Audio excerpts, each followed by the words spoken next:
Assalamualaikum warahmatullahi wabarakatuh.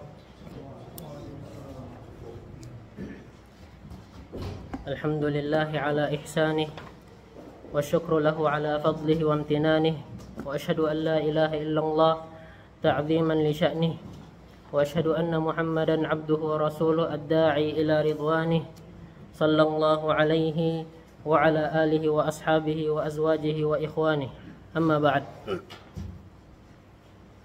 Para jamaah yang dimuliakan Allah, insyaallah pada hari ini, malam ini kita akan mulai membacakan kitab Sifatus Salatin Nabi sallallahu alaihi wasallam minat takbiri ila taslim ka'annaka taraha. Dan yang mana kitab ini disusun oleh Syekh Muhammad Nasiruddin Al-Albani rahimahullahu taala. Dan kita langsung mulai dari muqaddimah yang dibawakan oleh Syekh Muhammad Nasiruddin Al-Albani dari sebagian muqaddimahnya. Kalau dicetakan PDF itu ada di halaman 37. Yang untuk bahasa Arabnya.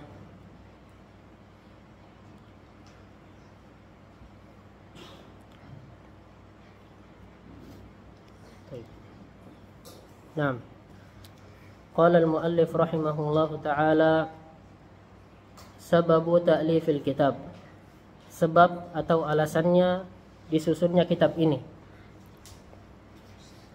Qala al-muallif walamma kuntu lam akif ala kitabin jami'in fi hadzal mawdu' faqad ra'aitu minal wajibi alayya an ad'a li ikhwani al-muslimin mimman hammuhum al-iqtida' fi ibadatihim bihadi nabiyihim sallallahu alaihi wasallam kitaban mustaw'iban ma amkana li jami'i ma yata'allaq bi sifati salatin nabi sallallahu alaihi wasallam min at-takbiri ila taslim. Ketika aku belum mendapatkan satupun kitab yang mengumpulkan di dalamnya tentang judul ini, yaitu tentang sifat salat nabi, maka aku menganggap atau melihat wajib bagiku untuk menyusun sebuah kitab untuk saudara-saudaraku dari kaum muslimin yang mereka memiliki tekad yang kuat untuk mengikuti Nabi sallallahu alaihi wasallam dalam ibadah mereka. Sebuah kitab yang mencakup di dalamnya semampu mungkin apa-apa yang berkaitan dengan sifat salatnya Nabi sallallahu alaihi wasallam, dari mulai takbiratul ihram sampai dengan salam, bihaitsu yusahhilu ala man waqafa alaihi minal muhibbina lin nabi hubban sadiqan al-qiyama bi tahqiqi amrihi fil haditsil mutaqaddam sallu kama ra'aitumuni usalli. Yang dengan disusunnya kitab tersebut memudahkan bagi orang yang membaca kitab ini dari orang-orang yang mencintai Nabi sallallahu alaihi wasallam dengan kecintaan yang benar untuk mempraktekkan apa yang diperintahkan oleh Nabi sallallahu alaihi wasallam dalam sebuah hadis, sallu kama raaitumuni usalli, salatlah sebagaimana kalian melihatku salat. Walihadza fa inni syammartu an sa'idil jaddi, oleh karena itu aku berusaha semampu mungkin, artinya menggulungkan tangan. Yang dimaksud adalah berusaha semampu mungkin. Wa tatabba'tu al-ahaditsa al-muta'alliqata bima ilaihi qasadtu min mukhtalifi kutubil hadis. Dan aku juga meneliti hadis-hadis yang berkaitan dengan apa yang kuinginkan, yaitu sifat salat Nabi, dari berbagai jenis kitab-kitab hadis. Fakana min dzalika hadzal kitab alladzi baina yadaik, maka sebab-sebab yang ada di atas itu yang menyebabkan dikarangnya kitab ini yang ada di depan Anda. Wa qad ishtaratu ala nafsi an la urida fihi min al ahaditsin nabawiyyah illa ma thabata sanaduhu. Dan aku telah mensyaratkan atas diriku, yaitu aku mewajibkan atas diriku untuk tidak menyebutkan di dalam kitab ini kecuali hadis-hadis yang sahih, hadis-hadis yang sanadnya sahih. hasbama taqtadihi qawaidul hadis asy-syarif wa usuluhu, sesuai dengan konsekuensi dari kaidah-kaidah ilmu hadis dan landasan-landasannya. Wa darabtu safhan an kulli ma tafarrada bihi majhulun aw dha'ifun, dan aku meninggalkan, artinya aku tidak menyebutkan dalam kitab ini hadis-hadis yang diriwayatkan oleh perawi yang majhul, yang tidak diketahui ataupun yang lemah. Sawa'un kana dzalika fil hayat awil azkar awil fadail wa ghairiha, baik itu masalah sifat salat atau masalah zikir-zikir yang ada di salat atau keutamaan-keutamaan salat dan lain sebagainya. Li'annani a'taqidu anna fi ma thabata minal hadis ghunyatun 'anil dha'if minhu, karena aku berkeyakinan bahwasanya hadis-hadis yang sahih itu telah mencukupi dari hadis-hadis yang dhaif. Artinya kita tidak membutuhkan hadis yang dhaif, tetapi kita mencukupi diri kita dengan hadis-hadis yang sahih saja. Li'annahu la yufidu bila khilafin illa dhanna, karena hadis-hadis yang dhaif itu tidak bermanfaat kecuali hanya menghasilkan prasangka. Bila khilafin, Syekh Muhammad Nasiruddin Al-Albani menyebutkan bahwasanya perkara ini tanpa khilaf. Wa dhannul marjuh, dan juga menghasilkan prasangka yang lemah. Wa huwa kama qala ta'ala, hal itu sebagaimana firman Allah, la yughni minal haqqi syai'a, sesungguhnya prasangka itu tidak bermanfaat bagi kebenaran sedikit pun. Wa qala sallallahu alaihi wasallam, dan Nabi sallallahu alaihi wasallam bersabda, iyyakum wadh-dhanna, jauhilah oleh kalian prasangka, fa inna dhanna akdzabul hadis, karena sesungguhnya prasangka itu seburuk-buruk perkataan. Falam yata'abbadna Allah ta'ala bil amali bih, maka kita tidak beribadah kepada Allah dengan mengamalkan hadis-hadis yang dhaif. Bal nahana Rasulullah sallallahu alaihi wasallam anhu, bahkan Nabi sallallahu alaihi wasallam melarang kita untuk meriwayatkan hadis yang dhaif. Nabi sallallahu alaihi wasallam bersabda, ittaqul haditsa anni illa ma alimtum, jauhilah oleh kalian meriwayatkan hadis dariku kecuali yang kalian ketahui kesahihannya. Untuk hadis yang disebutkan oleh Syekh Muhammad Nasiruddin Al-Albani ini, beliau pada awal mulanya beliau menganggap hadis ini sahih. Namun beliau memberikan ta'liq di bawahnya bahwasanya di kemudian hari jelas baginya bahwasanya hadis ini dhaif. Namun ada hadis-hadis yang lain dari hadis-hadis yang sahih yang bisa menggantikan hadis yang dhaif tersebut.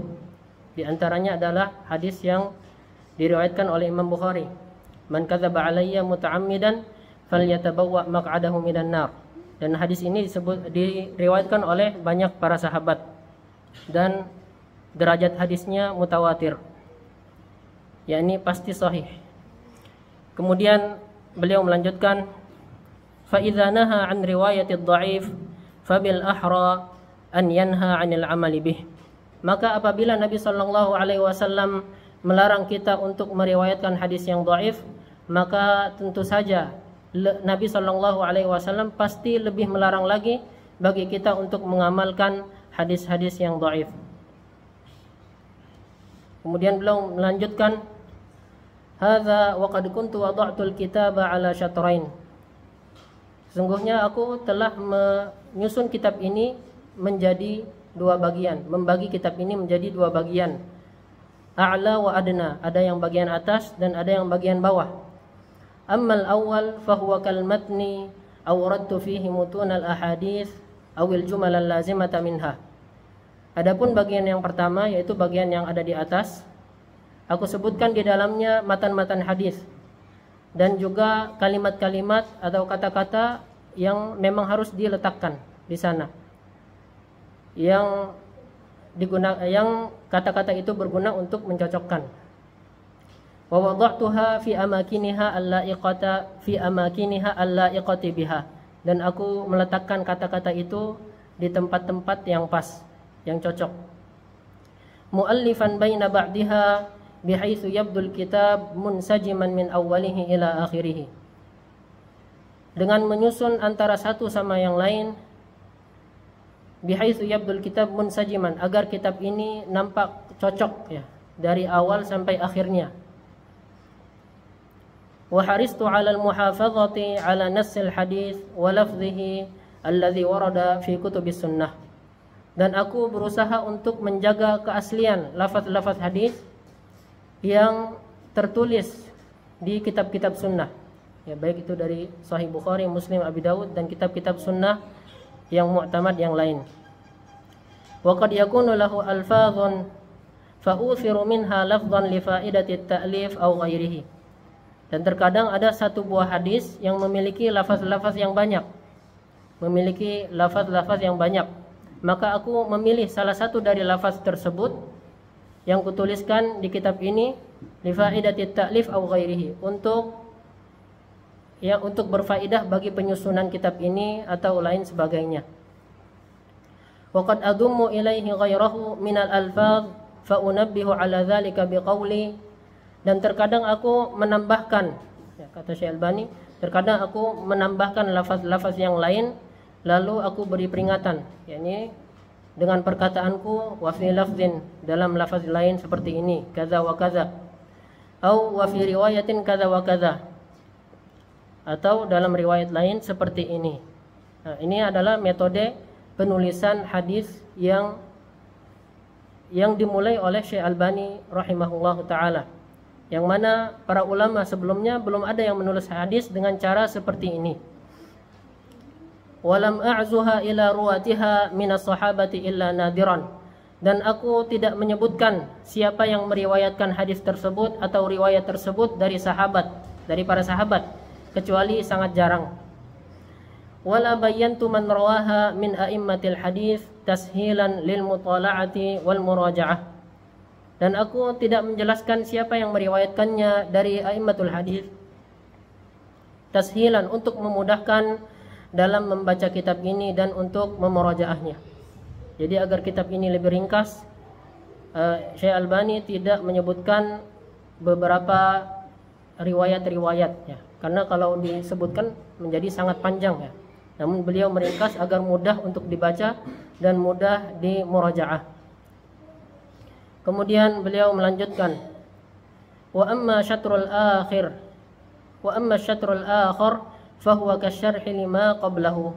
Adapun bagian yang lain, yaitu bagian yang bawah dari kitab ini, adalah sebagai syarah, yaitu penjelas bagi yang ada di atasnya. Kharrajtu fihi al-ahaditsa al-waridata fi syatril a'la. Aku mentakhrij, ya, menjelaskan hadis-hadis yang disebutkan di bagian pertama, yang bagian atasnya. Mustaqsiyan alfadhahu wa turuqahu ma'al kalami ala asanidiha wa syawahidiha ta'dilan wa tajrihan. Dengan meneliti lafaz-lafaznya dan jalan-jalan hadisnya bersama dengan diskusi atau pembicaraan tentang kesahihan sanad-sanadnya dan juga penguat-penguat hadis tersebut, ta'dilan wa tajrihan, dan juga sekaligus ta'dil, yakni pujian terhadap rawi, hadis. Adapun tajrih yaitu celaan ya, yang menyebabkan dengan celaan itu bisa menyebabkan hadis tersebut dhaif. Wa tashihan wa tad'ifan, dan juga mensahihkan dan mendhaifkan hadis. Hasbama taqtadihi ulumul hadis asy-syarif wa qawaiduhu, sesuai dengan kaidah-kaidah ilmu hadis yang mulia dan juga landasan-landasannya. Wa katsiran ma yujadu fi ba'di turuqi minal alfaz waz ziyadati ma la yujad fi turuqil ukhra. Terkadang aku mendapatkan di jalan-jalan hadis yang lain lafaz-lafaz yang memiliki tambahan-tambahan yang aku tidak dapati pada lafaz-lafaz tertentu. Fa udhifuha ila al-hadis al-warid fil qismil a'la idza amkana insijamuha ma'a aslihi. Maka aku menambahkan lafaz-lafaz yang ada tambahan-tambahannya tersebut ke dalam bagian yang pertama dari kitab ini, yaitu yang bagian atas, apabila memungkinkan untuk digabung dengan asalnya.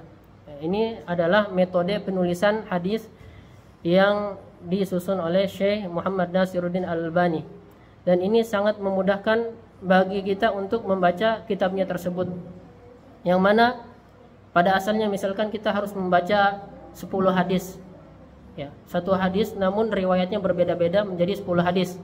Di sana ada tambahan-tambahan lafaz, yang mana tambahan-tambahan lafaz itu bisa berguna bagi pemahaman kita terhadap hadis tersebut. Maka Syekh Albani meringkas hadis tersebut dan menjadikan hadis tersebut ringkas dan tidak menjadikan pengulangan itu berulang. Yang ada pengulangan ditulis satu kali, adapun ada tambahan lafaz yang lain ditulis di sampingnya atau digabungkan dengan lafaz tersebut apabila memungkinkan.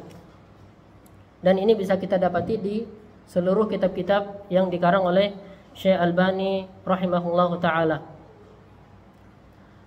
Wa asyartu ila dzalika bi ja'liha baina qausaini mustatilaini hakadha.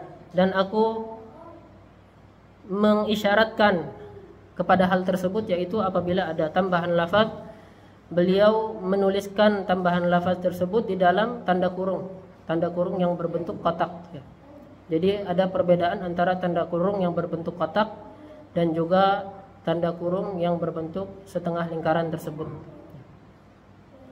Adapun yang tanda kurung yang berbentuk setengah kotak ini, tambahan tersebut masih bisa digabungkan dengan asal hadisnya, masih bisa digabungkan secara bahasa Arab, masih nyambung, berbeda dengan yang berbentuk setengah lingkaran ini. Duna an anussa ala man tafarrada biha minal mukharrijina li aslihi, tanpa aku sebutkan siapa yang meriwayatkan hadis tersebut. Hadza idza kana masdarul hadis wa makhrajuhu an sahabi wahid. Dan hal ini aku lakukan apabila masdar atau sumber dari hadisnya itu dari sahabat yang satu, dari satu sahabat. Wa illa ja'altuhu naw'an akhar mustaqillan bi nafsihi. Apabila berbeda sahabat, maka aku sebutkan secara terpisah ya, secara menyendiri. Kama tarahu fi ad'iyatil istiftah wa ghairihi, seperti yang akan kita lihat di doa-doa istiftah dan lain sebagainya dalam kitab ini. Wa hadza syai'un azizun nafisun la takadu tajidhu hakadha fi kitabin. Dan ini adalah suatu yang kokoh dan berharga yang engkau tidak akan dapati cara penulisan hadis tersebut di kitab yang lain. Walhamdulillahilladzi bi ni'matihi tatimmus shalihat.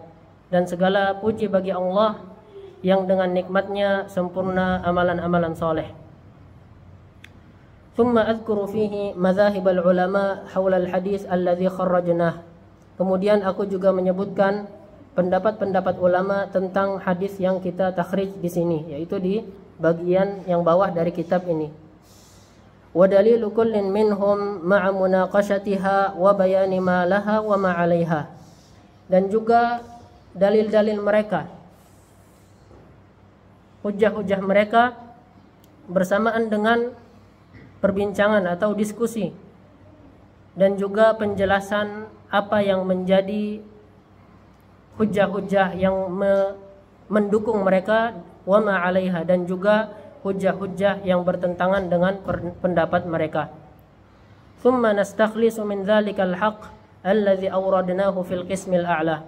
Kemudian kami menseleksi, memilih dari pendapat-pendapat para ulama yang banyak tersebut tentang sebuah hadis. Kami menseleksi dan mengambil yang menurut kami itu paling benar. Menurut Syekh Albani rahimahullahu taala, awradnahu fil qismil a'la, dan kami sebutkan di bagian yang pertama dari kitab ini, yaitu bagian yang atas. Wa qad uridu fihi ba'dal masail allati laisa 'alaiha nassun fis sunnah. Dan terkadang juga aku menyebutkan beberapa masalah-masalah yang tidak ada nas sharihnya, yang tidak ada dalil yang gamblang dari sunnah, dari Al-Quran maupun As-Sunnah. innama hiya minal mujtahidi fiha, yang mana masalah-masalah tersebut hanya berdasarkan ijtihad atau pendapatnya para ulama. Wala tadkhulu fi mawdu'i kitabina hadza, yang mana hal tersebut tidak masuk dalam pembahasan kitab ini, yaitu sifat salat Nabi. Artinya beliau dalam kitab sifat salat Nabi ini hanya menyebutkan bagaimana sifat salat Nabi yang berdasarkan dalil-dalil yang sahih saja, tanpa menyebutkan khilaf dan juga pendapat para ulama di dalamnya. Walamma kana tab'ul kitab bi syatraihi mimma lam yatayassar lana al-qiyamu bihi li asbabin qahirah. Maka ketika kami mendapati bahwasanya mencetak kitab ini dengan dua bagiannya itu belum dimudahkan bagi kami untuk melakukannya karena sebab-sebab yang mendesak, faqad ra'ayna an natba'a asy-syatr al-awwal minhu mustaqillan 'anil akhar insyaallah taala. Maka kami memilih untuk mencetak kitab ini yang bagian yang pertamanya saja secara terpisah dari yang bagian yang ada di bawahnya.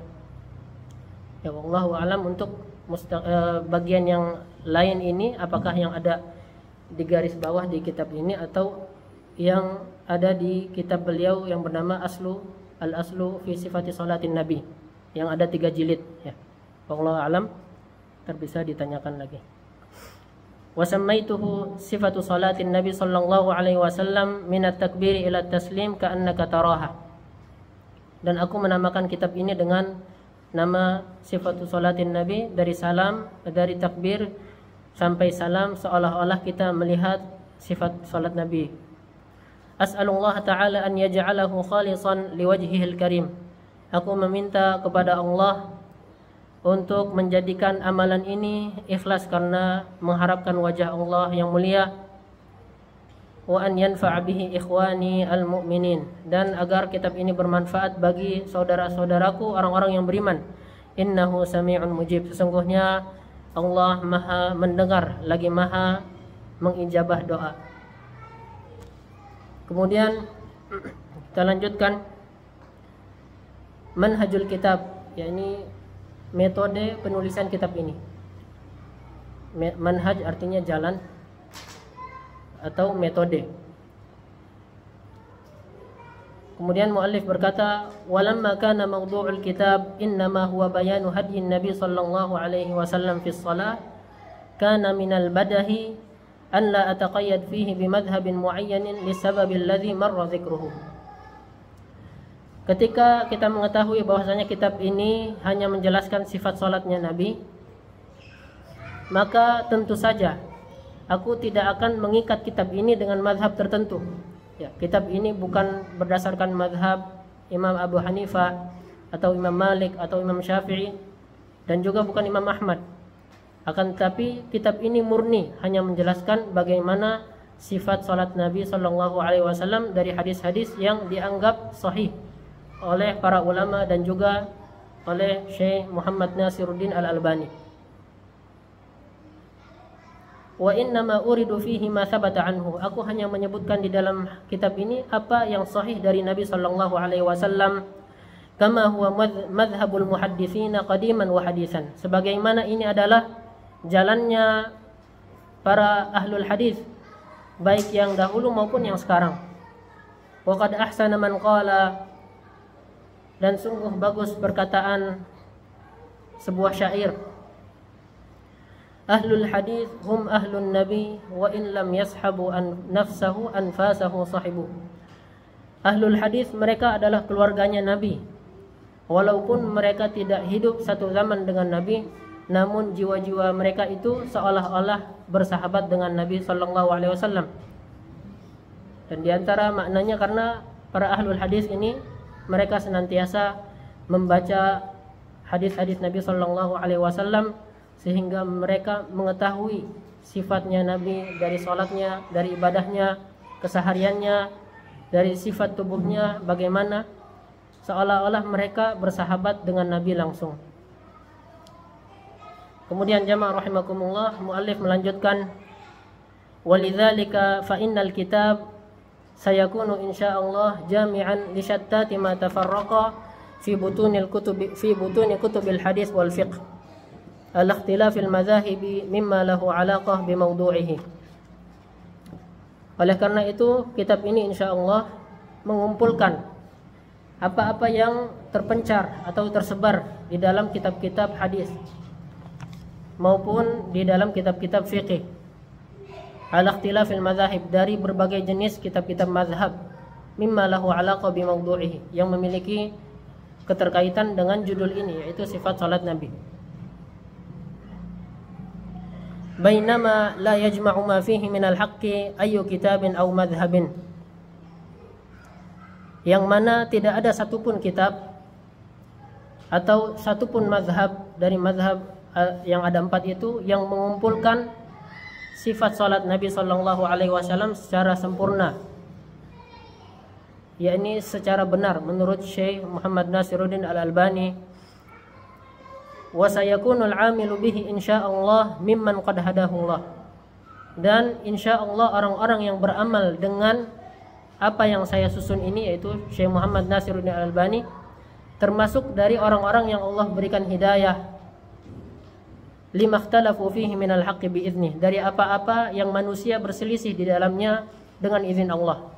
Yaitu beliau merasa bahwasanya siapa yang mengamalkan kitab ini insya Allah dengan kehendak Allah, artinya beliau masih menggunakan insya Allah, karena setiap manusia pasti ada salahnya, dan juga setiap kitab itu pasti ada salahnya kecuali Al-Quran.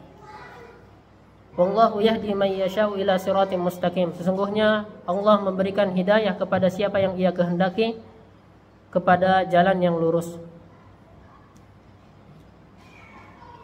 Thumma inni hina wada'tu hadzal al-manhaj li nafsi wa huwa at-tamassuku bis sunnati shahihah.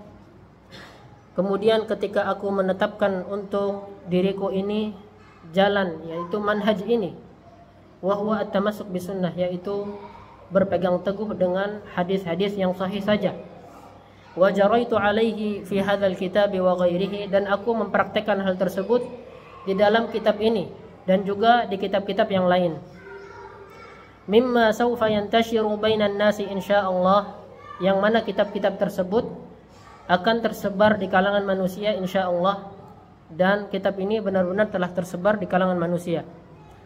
Kuntu ala ilmin annahu sawfa la yurdi dzalika kullat tawaif wal madzahib. Aku meyakini bahwasanya hal tersebut tidak bisa membuat ridha seluruh kelompok maupun seluruh mazhab-mazhab. Bal sawfa yuwajjihu ba'duhum aw katsirun minhum alsinata ta'ni wa aqlamal laumi ilayya. Bahkan pasti sebagian dari mereka atau sebagian besar dari mereka akan mencelaku dengan lisannya dan juga mencaciku dengan tulisan-tulisan mereka. Wala ba'sa min dzalika alayya, yang demikian itu tidak masalah bagiku. Fa inni a'lamu aidan anna irda'an nas ghayatun la tudrak, karena aku juga mengetahui bahwasanya mencari keridhaan manusia seluruhnya itu adalah tujuan yang tidak mungkin dicapai. Wa anna man ardhan nasa bi sakhatillah wakalahu Allahu ilan nas, dan bahwasanya siapa yang mencari keridhaan manusia dengan kemurkaan Allah, maka Allah akan wakalahu Allahu ilan nas, Allah biarkan ia kepada manusia.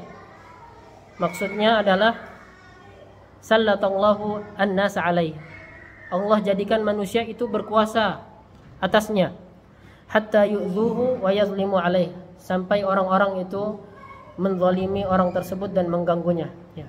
Yang tadinya orang tersebut mengharapkan ridhonya manusia dengan mengorbankan keridhaan Allah, yakni dengan melakukan apa yang dibenci oleh Allah untuk mencari keridhaan manusia, maka Allah akan jadikan orang-orang justru murka kepada orang tersebut dan mengganggunya dan menzaliminya.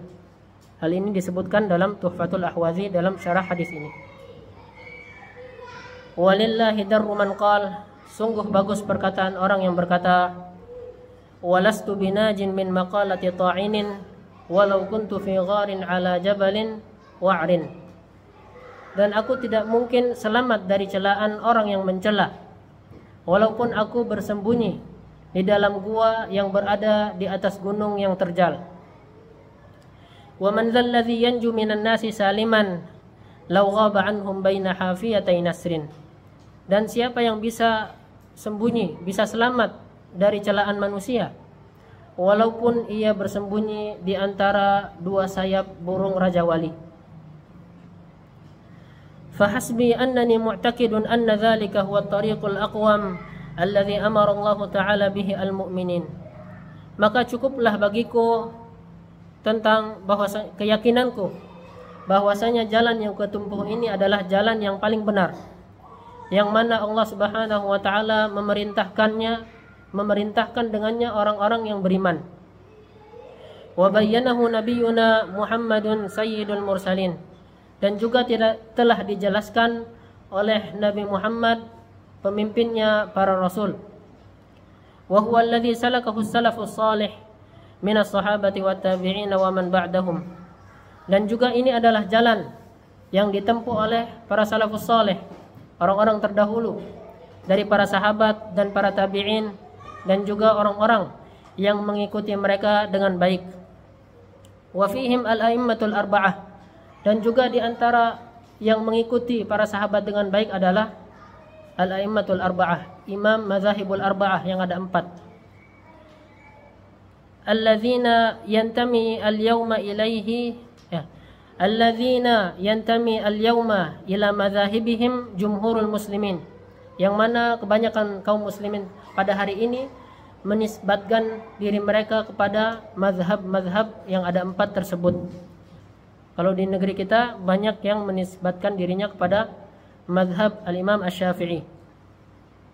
Adapun di Saudi misalkan kebanyakan mereka menisbatkan diri mereka kepada mazhab Imam Ahmad bin Hanbal. Wa kulluhum muttafiqun ala wujubi tamassuki bis sunnah war ruju'i ilaiha. Dan mereka seluruhnya bersepakat tentang wajibnya berpegang teguh kepada sunnah dan juga kembali kepadanya. Wa tarki kulli qaulin yukhalifuha. Dan meninggalkan segala perkataan yang menyelisihi sunnah. Mahma kana al-qailu aziman. Walaupun orang yang menyelisihi sunnah tersebut adalah orang yang mulia. Fa inna sya'nahu sallallahu alaihi wasallam a'zam. Maka sesungguhnya Rasulullah sallallahu alaihi wasallam itu lebih mulia dari orang tersebut. Wasabiluhu aqwam. Dan jalannya itu lebih lurus. Walidzalik fa inni iqtadaitu bihudahum. Oleh karena itu aku meniru, meneladani jalannya mereka, yakni para al-immatul arba'ah. Waqtafaitu atharahum. Dan aku menelusuri jejak-jejak mereka. Wa tabi'tu awamirahum bitamassuki bil hadis. Dan aku juga mengikuti perintah-perintah mereka bitamassuki bil hadis, untuk berpegang teguh dengan hadis.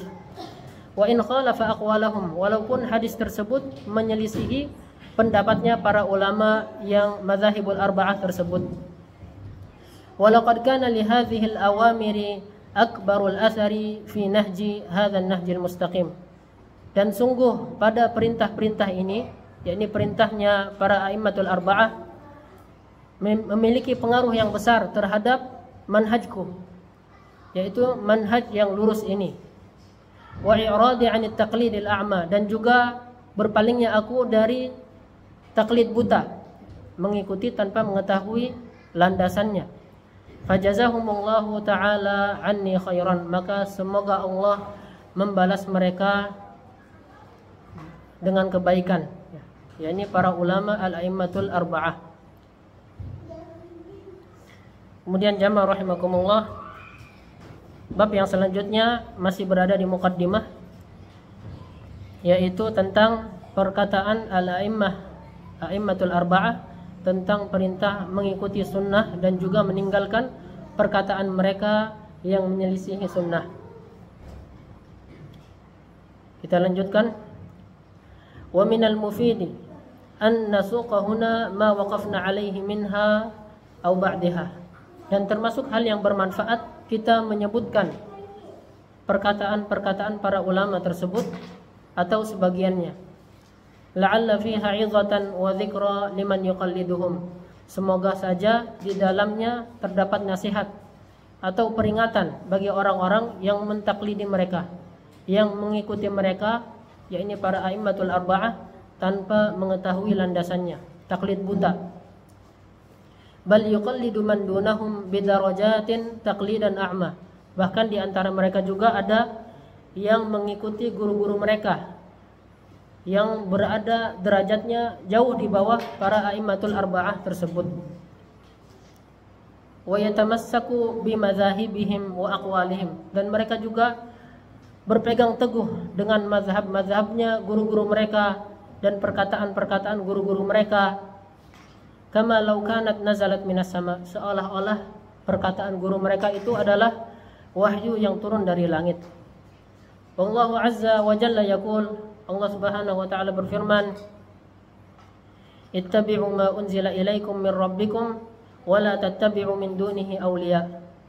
Ikutilah apa yang diturunkan kepada kalian dari Rabb kalian, yaitu Al-Qur'an dan As-Sunnah.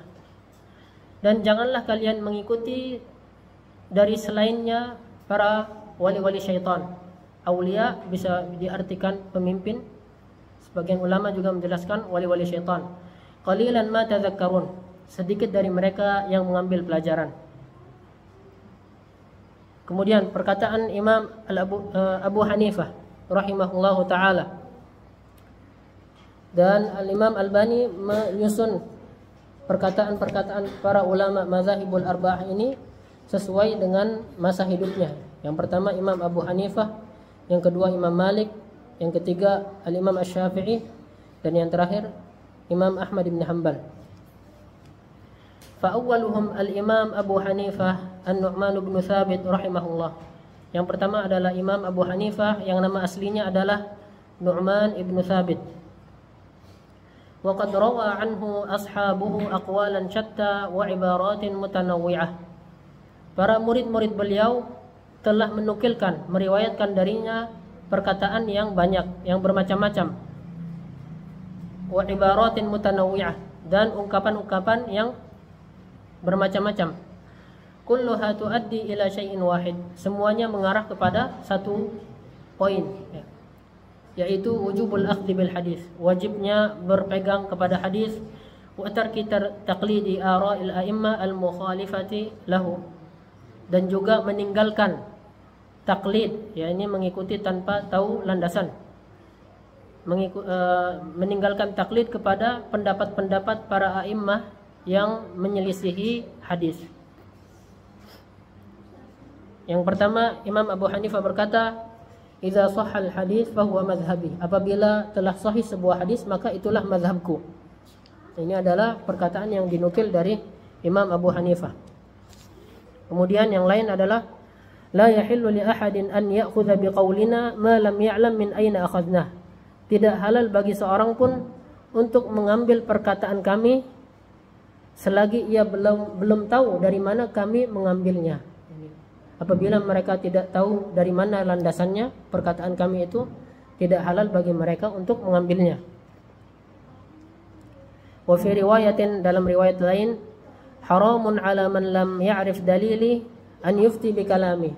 Haram bagi orang-orang yang tidak tahu dalilku untuk berfatwa dengan kata-kataku.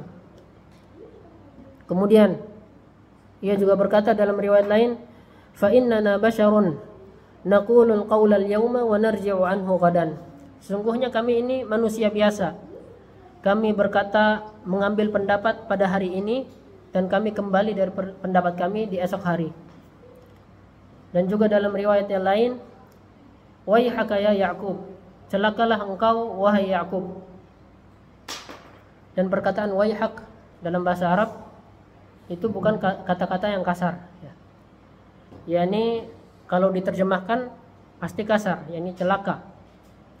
Namun ana dapat faedah dari Ustadz Ahmad Sabiq hafizahullah taala, beliau menjelaskan bahasanya makna waihak itu tidak bisa diterjemahkan dengan celaka, karena waihak itu banyak dikatakan oleh orang Arab, bahkan orang-orang yang mulia dari orang Arab. Ya, artinya itu bukan kata-kata yang kasar, Bahkan Nabi Shallallahu Alaihi Wasallam sering juga berkata dengan lafaz-lafaz tersebut, waihak, wailak, sakilatka ummuk, dan lain-lain. Namun perkataan tersebut dalam bahasa Arab bukan kata-kata yang kasar. Dan Imam Abu Hanifah berkata kepada Ya'qub, yaitu muridnya, wa huwa Abu Yusuf, ya, kunyahnya adalah Abu Yusuf, la taktub kullama tasma'u minni, janganlah engkau menulis setiap apa yang engkau dengar dariku. Fa inni qad ara ra'ya al-yawma wa atrukuhu ghadan, dan karena aku terkadang berpendapat dengan suatu pendapat pada hari ini, kemudian aku tinggalkan pendapat tersebut pada esok hari. Wa ara ra'ya ghadan wa atrukuhu ba'da ghadin, dan juga terkadang aku mengambil pendapat di esok hari, kemudian aku tinggalkan pendapat tersebut di esok lusa. Kemudian perkataan yang lain, idza qultu qawlan yukhalifu kitaballahi ta'ala wa khabarar rasul sallallahu alaihi wasallam fatruku qawli, apabila aku berkata dengan suatu perkataan yang menyelisihi kitabullah Al-Quran dan khabarnya Rasul, yaitu hadis, maka tinggalkanlah perkataanku. Nah, itulah Imam Abu Hanifah, yang mana mazhab beliau masih banyak dianut oleh kaum muslimin pada hari ini. Yang mana kaum muslimin sendiri yang mereka menisbatkan diri mereka kepada Imam Abu Hanifah, banyak di antara mereka tidak mengetahui tentang manhajnya Imam Abu Hanifah, yaitu manhajnya ahlul hadis, yang mana pendapat yang paling benar adalah hadis. Apabila hadis bertentangan dengan pendapat mereka, maka mereka mengatakan tinggalkan perkataanku dan ambillah hadis tersebut. Kemudian juga dari Imam Malik Ibnu Anas rahimahullahu taala, beliau berkata, innama ana basyarun ukhti'u wa usib, sungguhnya aku hanya manusia biasa, terkadang aku benar dan terkadang aku salah. Fanzuru fi ra'yi, maka perhatikanlah, yakni pahamilah perkataanku, pendapatku. Fakullu ma wafaqal kitab was sunnah fakhudhuh, maka apabila pendapatku itu sesuai dengan kitab dan sunnah, maka ambillah. Wa kullu ma lam yuwafiqil kitab was sunnah fatrukuh, dan setiap pendapatku yang tidak sesuai dengan Al-Quran dan As-Sunnah, maka tinggalkanlah. Kemudian juga perkataan Imam Malik, laisa ahadun ba'dan Nabi sallallahu alaihi wasallam illa wa yu'khadhu min qawlihi wa yutrak illa Nabi sallallahu alaihi wasallam. Tidak ada seorang pun setelah Nabi sallallahu alaihi wasallam kecuali perkataannya itu bisa diambil dan juga bisa ditinggalkan. Semua orang itu bisa diambil perkataannya dan juga bisa ditinggalkan, kecuali Nabi sallallahu alaihi wasallam. Wa qala Ibnu Wahb, yakni Ibnu Wahab, salah satu murid dari Imam Malik, beliau menceritakan, sami'tu Malikan su'ila an takhlili asabi'ir rijlain fil wudu. Aku pernah mendengar Imam Malik ditanya tentang menyela-nyela jari kaki ketika berwudu. Faqal laisa dzalika 'alan nas, maka Imam Malik menjawab dengan ilmu yang ia miliki pada saat itu, hal itu tidak diharuskan atau tidak diperintahkan bagi manusia. Qala Ibnu Wahb berkata, fataraktuhu hatta khaffan nas, maka aku tinggalkan Imam Malik sampai manusia, yakni orang-orang yang berada di kajiannya Imam Malik itu pergi, sampai sedikit orangnya. Fakultu lahu, maka ketika sudah sepi, aku berkata kepada beliau, dan ini termasuk adab dalam menasihati ustadz atau guru. Indana fi dzalika sunnah, kami memiliki hadis di dalam masalah ini, yaitu takhlil asabi, menyela-nyela jari kaki ketika salat, ketika berwudu. Faqala wa ma hiya, apa dalilnya? Maka aku berkata, haddatsana Lais ibnu Sa'ad wa ibnu Lahiyah, meriwayatkan kepada kami Lais ibnu Sa'ad dari ibnu Luhayyah wa Amr ibn al-Harith, dan juga Amr ibn al-Harith dari Yazid ibn Amr al-Mu'afiri, dari Abi Abdurrahman al-Habali, dari Al-Mustawrid ibn Shaddad al-Qurashi, ia berkata, ra'aitu Rasulullah sallallahu alaihi wasallam yadluku bi khinsarihi ma baina asabi'i rijlaihi. Aku melihat Rasulullah sallallahu alaihi wasallam menyela-nyela jari kaki beliau dengan kelingking beliau ketika sedang berwudu. Maka Imam Malik menjawab, inna hadzal hadits hasanun. Hadis ini hasan, bisa diterima. Wa ma sami'tu bihi qat illa sa'ah. Dan aku belum pernah mendengar hadis ini kecuali saat ini saja. Tsumma sami'tuhu ba'da dzalika yus'al. Kemudian Ibnu Wahb berkata, aku mendengar Imam Malik setelah itu beliau ditanya tentang masalah ini. Maka Al-Imam Malik memerintahkan untuk menyela-nyela jari kaki ketika berwudu.